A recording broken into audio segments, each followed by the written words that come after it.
Storytellers have always been the engine of culture and have been the vehicles of history. And over the years, as the printing press and now, of course, the internet and the number of voices that we have out there, it's getting a little cacophonous, and so people don't really register the value of storytelling. They don't know that that is who we are. That's what we do. I think stories are so important, and I think that the style that I chose to tell Big Fish in, and which I've written some of my other works in, this idea of fable, of this magical time where things might have been a little different, is just an evocation of that. So I don't know that it's not being done, but I do agree that it's not being paid attention to.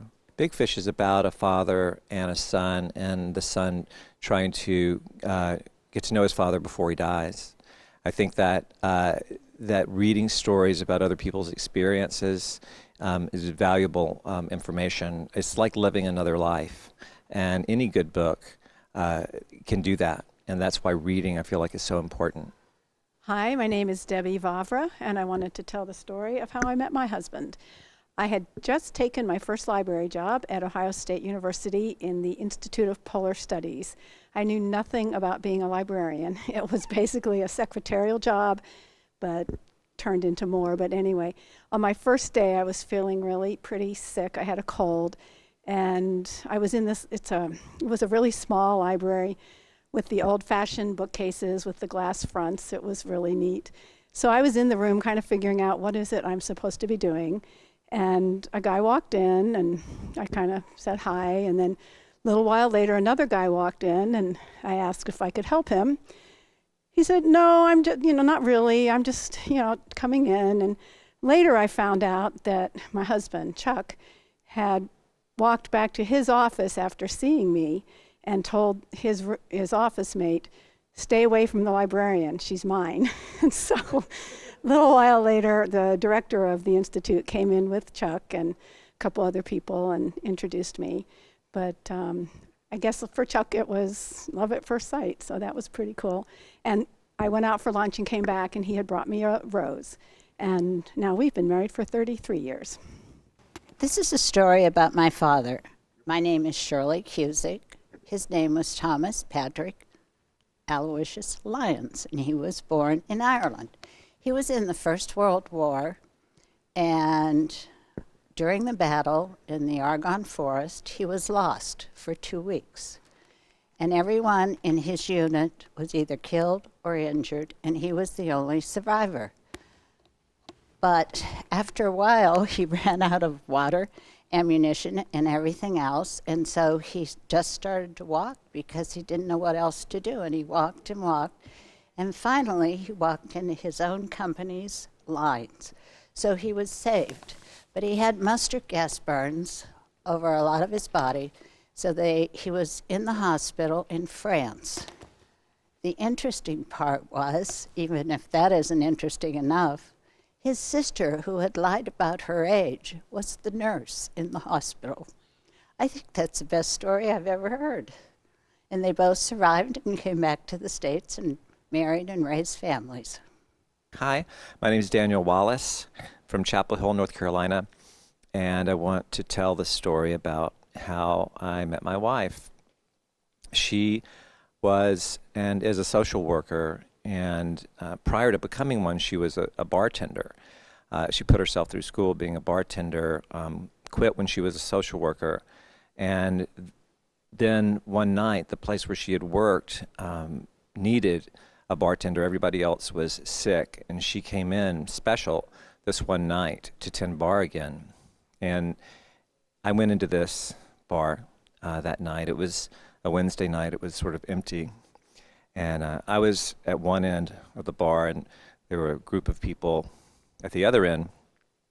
And Laura was serving, and she got me a glass of wine and was serving the people down at the other end of the bar. And they said, I think that's Daniel Wallace. He just wrote a book that was Big Fish, and it was reviewed in the New York Times. And Laura said, no, I've never heard of that. But she walked down to me and looked at me skeptically and said, "Wait a minute, are you Daniel Wallace?" I said, "Yes, I am." I was very flattered that this beautiful woman knew who I was. She said, "Did you just publish a book, Big Fish?" I said, "Yeah, I did." She said, "I think I saw the review in the New York Times." So she went back and told them, "Yeah, that is him. He did do that." He said, "Yeah, it's a really good review." And she went back and said, "Now I remember the review. It was a really, really good review." So, of course, none of this did I know until much later. Later in the night, a friend of mine came in, sat down beside me, and we were talking, and he was asking about my writing schedule, and I said, I write every day until 2, and at 2 every day, like clockwork, I go to this one coffee shop in town and have a cup of coffee. Laura overheard that conversation, and 3 days later, I went to my coffee shop, 2 o'clock, and there she was, drinking a cup of coffee, reading the paper, and as I walked by, I looked at her, and I said, "Wait, is Laura from the bar?" And she said, "Yeah, it's me. Yeah, what a coincidence that we're here." And so I asked her out on a date and didn't realize that I had married my stalker. And I suggest it. It works. I've been married 15 years. Good afternoon. I'm Jane Bennett. I chair the Alan Reads Committee for the Friends of the Library, and we are thrilled to see you here today at the culmination of our 2013-14 year, where our main book is Big Fish. Before I introduce our author, I do want to invite you to come March 14th for Celtic Night. It's always a great evening. It's been packed houses, so come early. But if you have any Irish blood or not, you will have a great time here. So be sure and come at 7:30 on March 14th.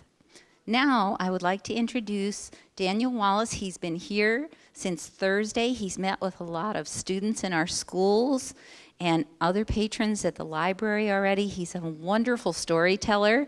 If you've read his book, Big Fish, you know that. And he's going to tell us more about that and his other books today. He came all the way from North Carolina just to see us, although he said it wasn't a sacrifice. The weather's much better out here. So, Daniel, welcome, and thank you so much for being in Allen.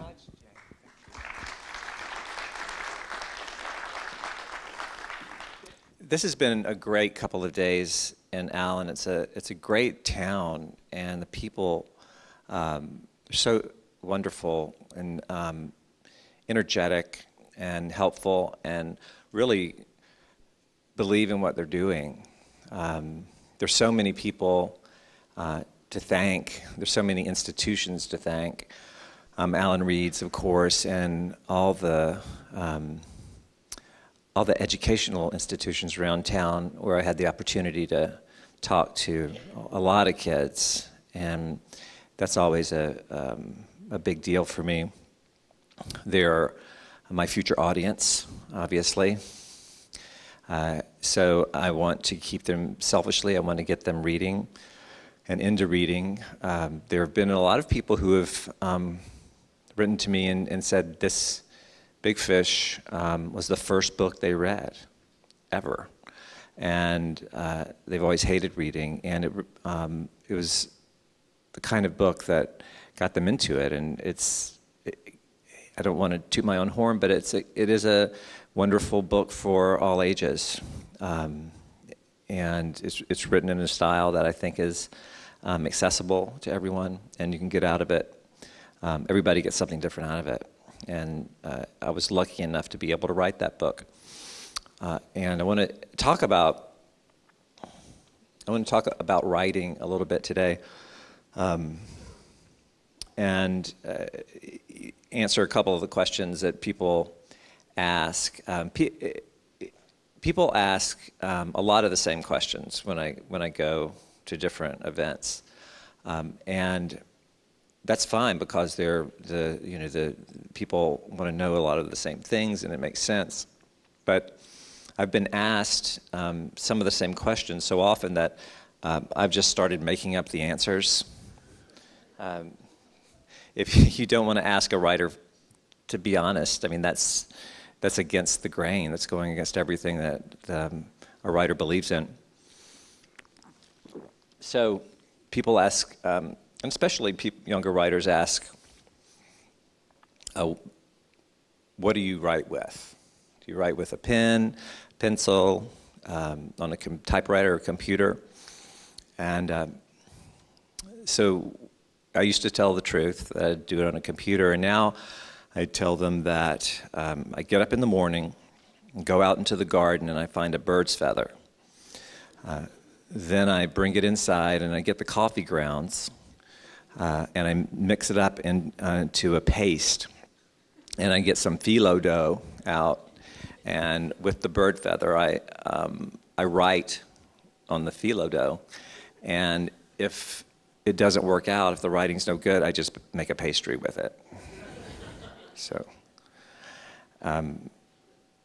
then people ask me where I write, in coffee shop, office, the library, and I say I usually write while I'm driving.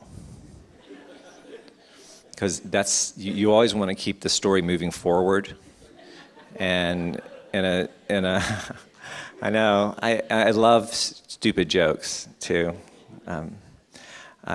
I tell so many stupid jokes. My wife will turn to me and say, "I cannot believe you're a novelist." If they could see you now, and it's true. Tell some really bad puns.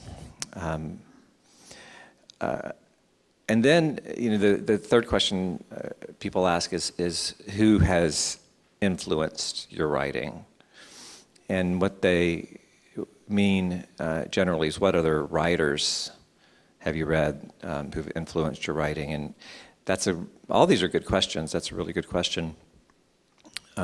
And there have been a number of writers who have influenced me, as any writer will tell you. But more than other writers, there are certain experiences that you have in your life that are greater influences, and that determine who you are as a writer more than reading F. Scott Fitzgerald or Hemingway or whatever. And one of the important things that happened to me that determined the course of a big part of my writing career happened when I was in 6th grade in Birmingham, Alabama. We had homerooms then, and Mrs. Cravens was my homeroom teacher. She did nothing like her name. She was the sweetest woman, and I remember so much about her. She went to Randolph-Macon University, and Jane and I were talking, and I want to especially thank Jane Bennett and Ross. They've been just amazing caretakers. She tells me when to take a shower, what socks to wear. She picked these out. Now, where was I? Well, we were talking about things that we've forgotten and names that we, on the tip of our tongue, can't remember. But it's the things you remember that are really weird, too. And that I remember my 6th grade teacher is really weird. She, the kind of teacher she'd give you a math test, and during the course of the math test, you could take the test up to her and say, I'm really having trouble with this problem. And she'd say, well, Danny, it's a test. I can't tell you what to do. Then she would look at it and say, I think you need to look at this area, and basically give you the answer. But there was a guy in 6th grade, a boy who I'll call Frank, because that's his name. He lived across the street from me, and 6th grade was the first year in this school, and so we both were both new, but we knew each other, and so by default we were friends going in. And he was the kind of kid that nobody really wanted to be friends with. He And we all go through that uncomfortable stage at some point in our life. And that was his. He's the last guy that you would ever pick for your volleyball team. Always the last guy being picked. His hair was cut too short, the bangs that were just way too short. But the thing that distinguished him from everybody else was that he had a glass eye. And I'd never met anybody with a glass eye before. I don't even know if I knew that there's such things existed. But he had one, and you really wouldn't know it necessarily, except that he would raise his hand every couple of days and say, "Mrs. Flowers, may I go wash my eye?" And she would say, "Of course." I mean, what teacher is not going to let you go wash her eye? So she'd say, "Of course, go wash your eye." And he would say, "Can Danny come?" And Miss Cravens didn't know washing an eye might be a two-boy procedure. And again, she wasn't going to question it. So she said, "Of course, Danny can go with you." So this is, we would go to the bathroom, and this is what would happen. And if you don't want to hear about how to wash a glass eye, then cover your ears. But he would turn on the water and get out a brown paper towel on the wall and take out his eye and put it under the water and dry it off with the paper towel, and then put it back in, and we would go back to class. I didn't have any job whatsoever. He just didn't want to wash his eye by himself. He just wanted company while he was washing his eye. So, that we would do that every week, a few times a week for the whole year. And at the end of the year, he moved. But that experience stuck with me for a really long time. I didn't think about it. I didn't obsess about it, but it stuck with me. And when I turned about 30, I don't know how it happened, but I realized that I was obsessed with glass eyes, and so I started collecting them. And I would go on eBay and buy them. I bought them until my wife said, "Stop buying glass eyes." And she was right. How many glass eyes does a guy need? That's another question that you could ask. How many?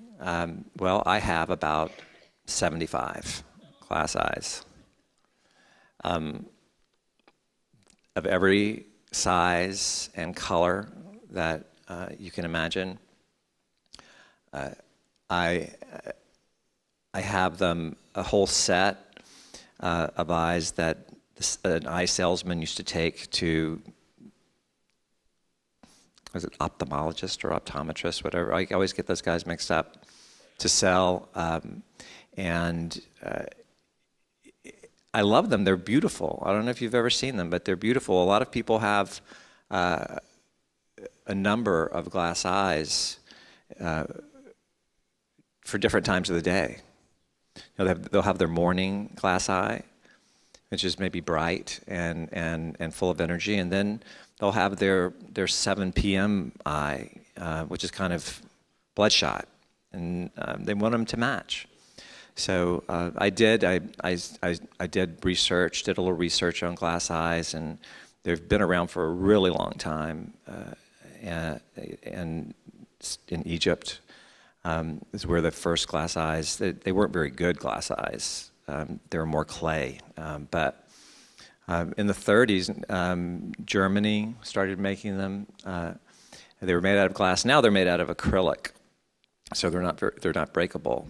But what's really kind of incredible to me is that we always look. I mean, the eyes are really the most expressive part of ourselves or our physical selves, and it would seem to be the thing that would be hardest to create in, outside of the natural body. But the eyes look real.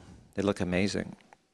So in my writing, it's not a surprise that glass eyes make a lot of appearances.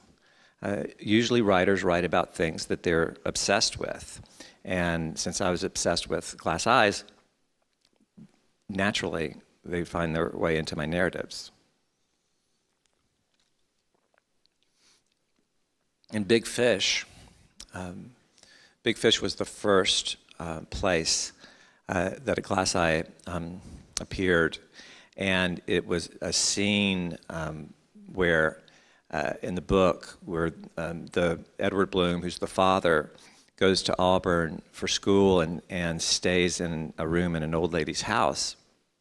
And she has a glass eye and keeps it in a glass of water beside her bed at night. But it was stolen by a fraternity. And Edward vowed to get the glass eye back. So he worked out a plan and became a part of the fraternity, got the glass eye back, and was rewarded by this old lady who had some sort of magical powers, and she watched over him for the course of his college career. That eye was taken by the screenwriter of the movie Big Fish, and it was turned into something different, but something that couldn't have been done in the first place were it not for that chapter in Big Fish. The second time I used a glass eye in my writing was in my second book, Ray in Reverse. And in that story, a single woman who's pregnant moves to this small town and is a favorite of all the kids in the neighborhood. The kids go over there and she makes some cookies, and she's spurned by the adults because she's a single woman who's about to have a baby. The kids really like her, and she has a glass eye. And the story that she tells them is that she met somebody that she fell in love with. He was a king of some foreign country.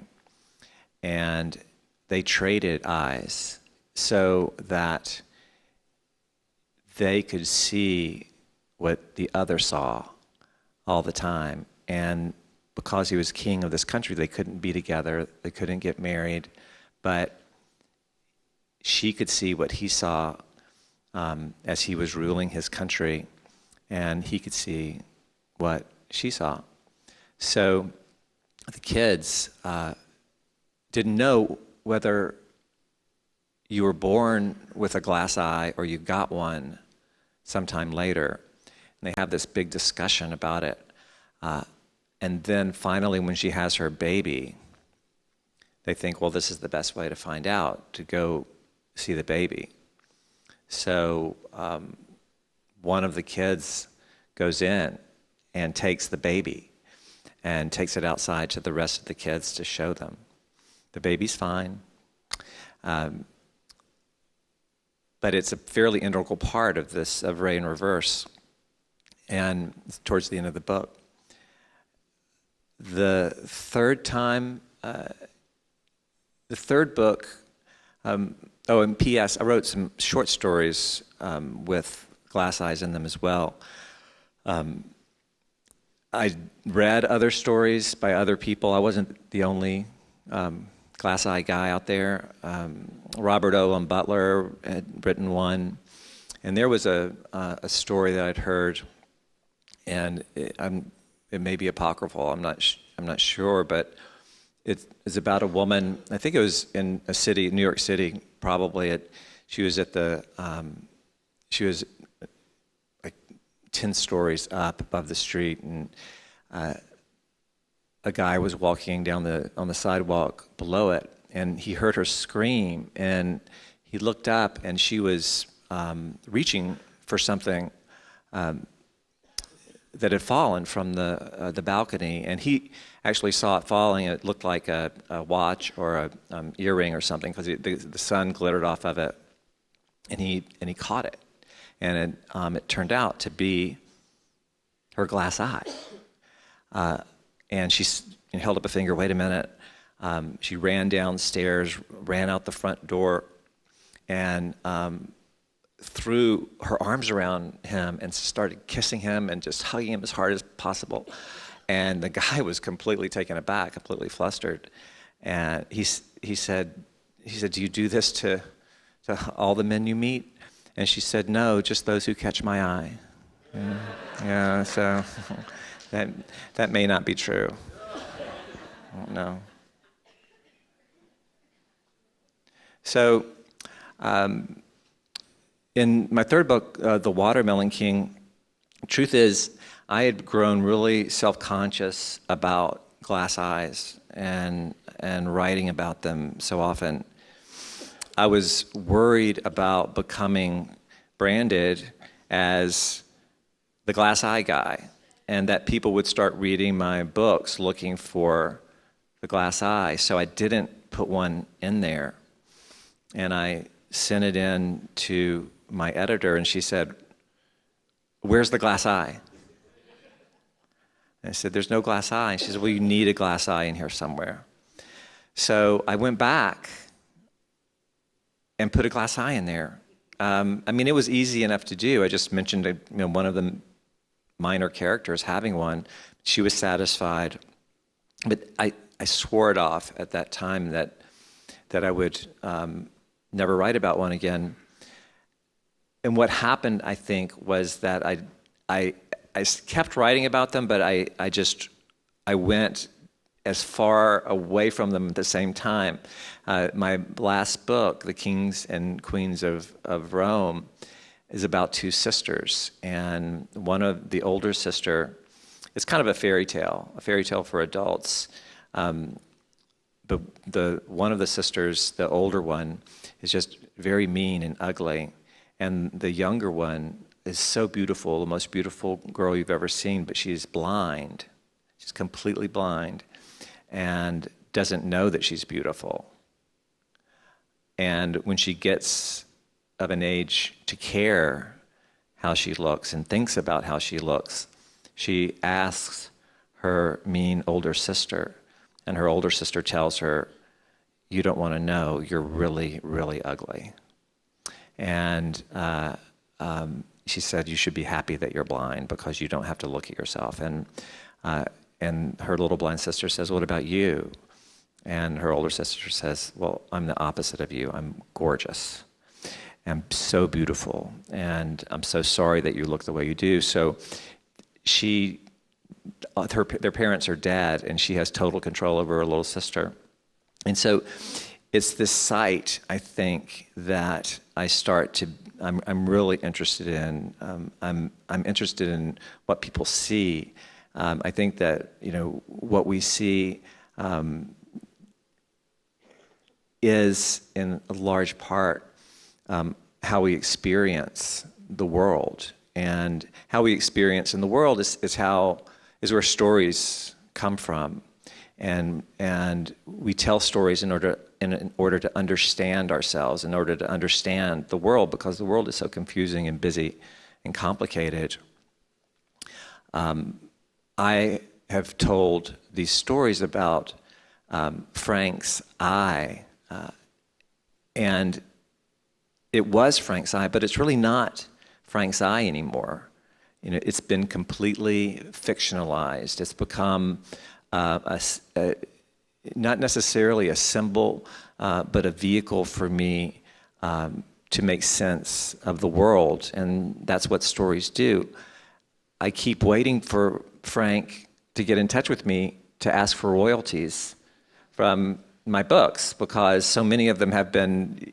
He could do that, but it's really, if he did that, I would say, "Frank, it's not your eye anymore.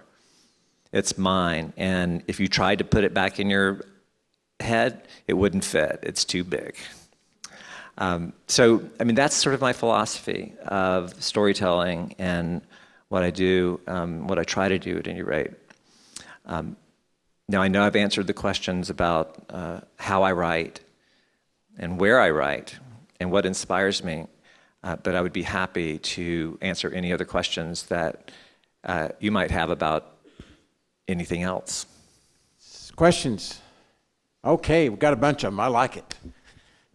This is where we learn. Well, thank you for coming out. But I have a question. I'm a big fan of the movie Big Fish, and to be honest, I've watched that before I read your book. But one thing I always found very fascinating was when they were advertising the movie in the very beginning, they always said from the mind of Tim Burton. And to be honest, they would have no movie if it had not been for you. And I was always wondering how you felt about them taking that and running with it. I know you just acknowledged they made some changes to your story, which they have to do to make it fit a film. But I always wondered how you felt about him getting all the credit for basically your idea. Yeah.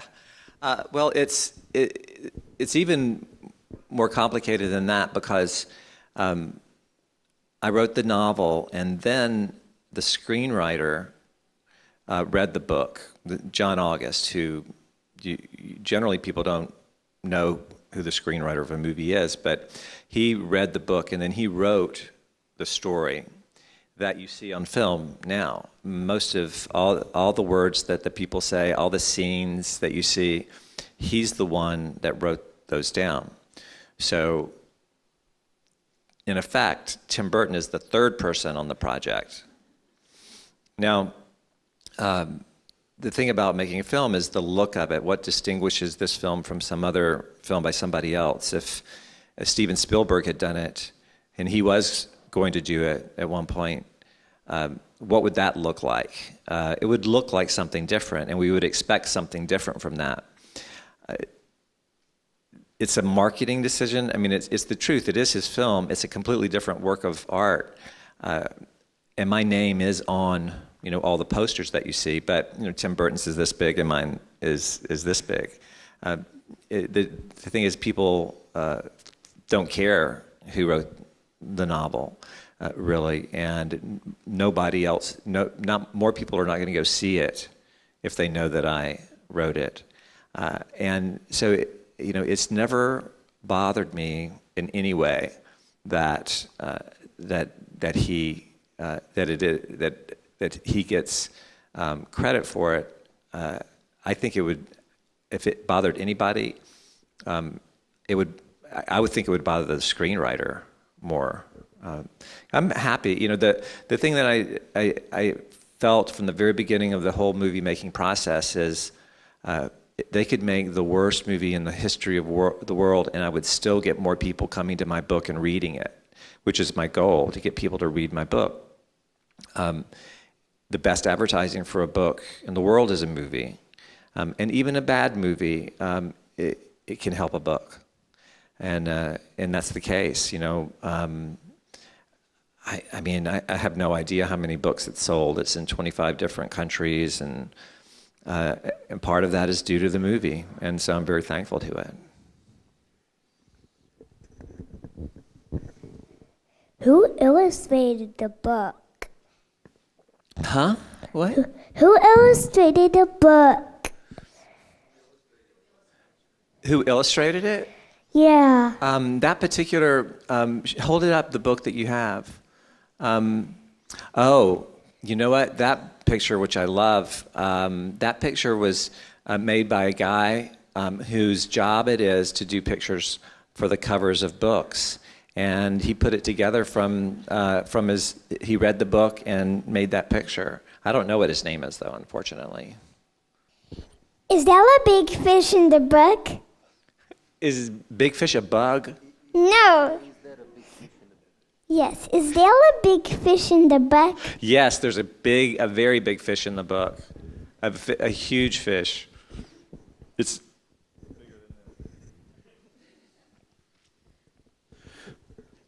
While Big Fish is your most popular book, which one of yours is your favorite?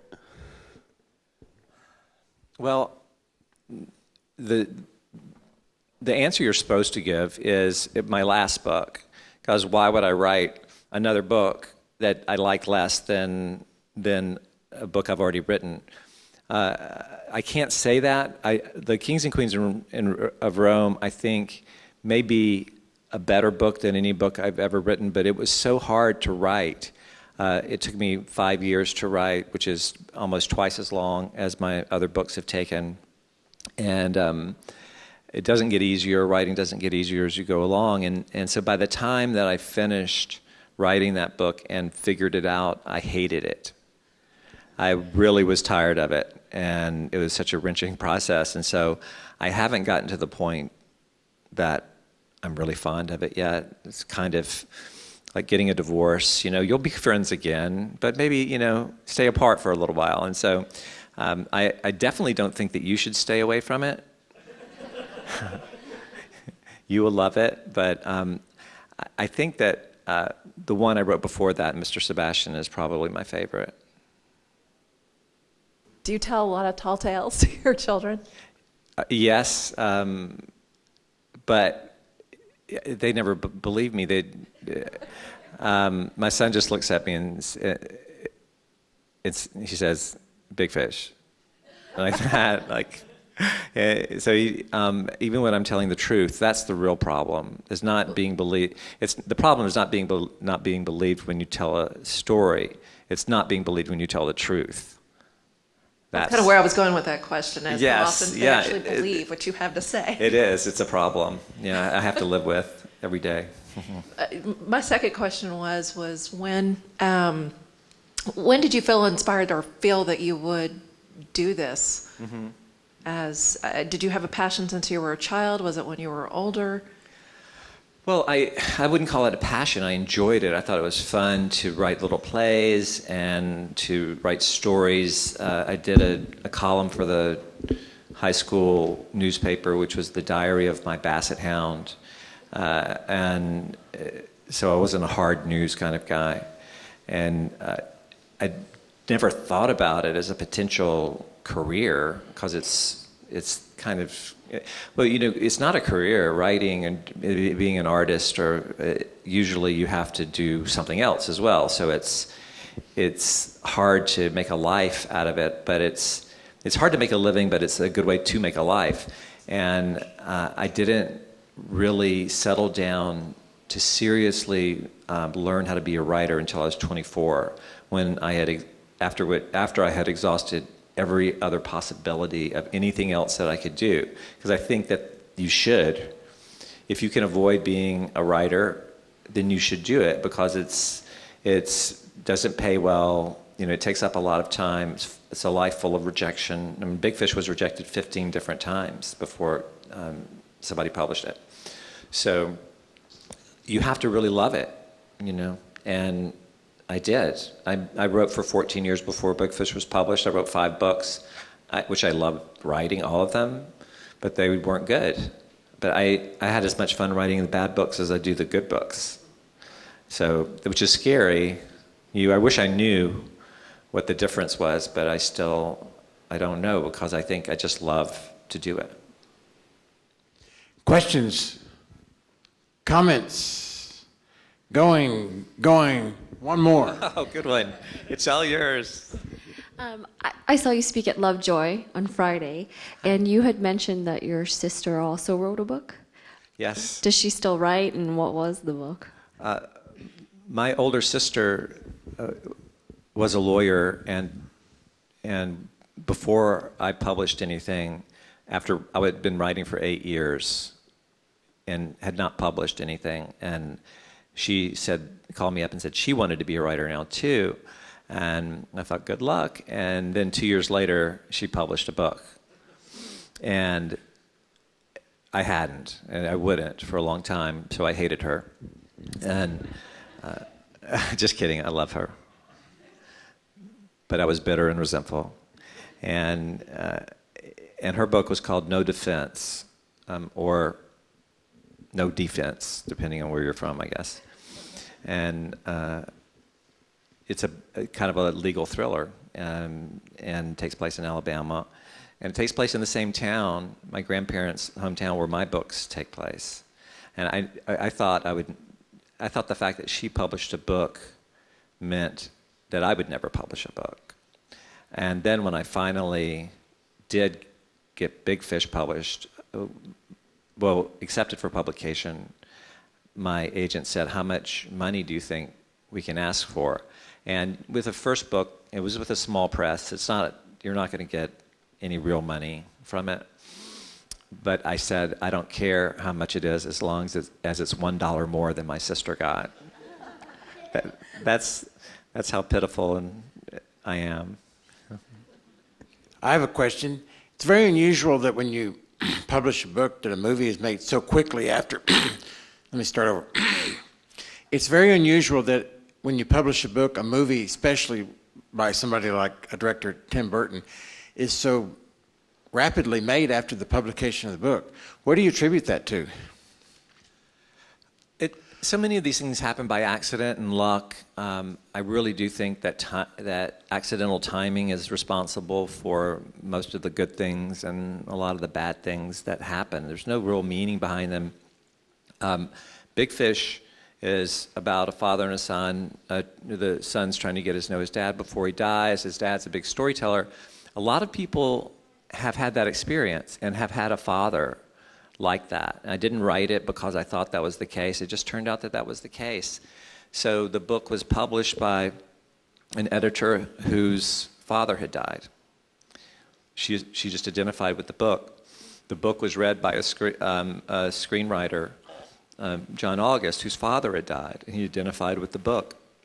He had been doing work for Sony Pictures for a while behind the scenes, and they said, whatever project that you want to do next, you've done so much for us, we'll do whatever you want to do.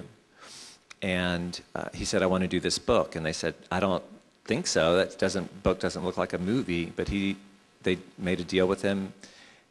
They let him write the screenplay. And they never apparently, and I only learned this fairly recently, that they never, from the very beginning of the process, intended to make the movie. They were just doing it to placate him, to say, all right, we let you do it. Here's your money. It doesn't look like we can make this happen. And that happens actually quite a bit in the movie world. But the producers, he had a producer on the project with him, knew Steven Spielberg, and they slept Steven Spielberg a copy of the script, and he loved it and said he wanted to do it. And when he said that, all of a sudden, Sony Pictures was very excited about it, and they bought it.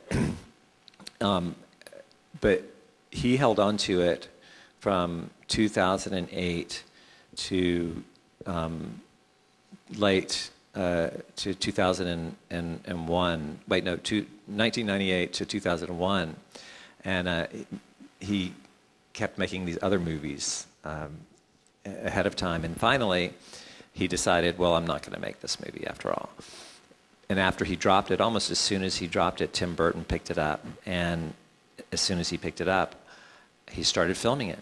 And that's what Tim Burton does. He doesn't work for a while, but when he settles on a project, he just starts it up. And it was 5 years from publication to the movie coming out, which is actually, pretty quick.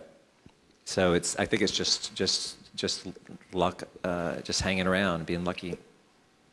How is it like working with Tim Burton? He is a very, very nice guy. I don't know if y'all are familiar with his reputation as being kind of a wacky guy. But the truth is that's not the truth. He's very down to earth and very communicative and interesting and fun, but he's not some madcap weirdo.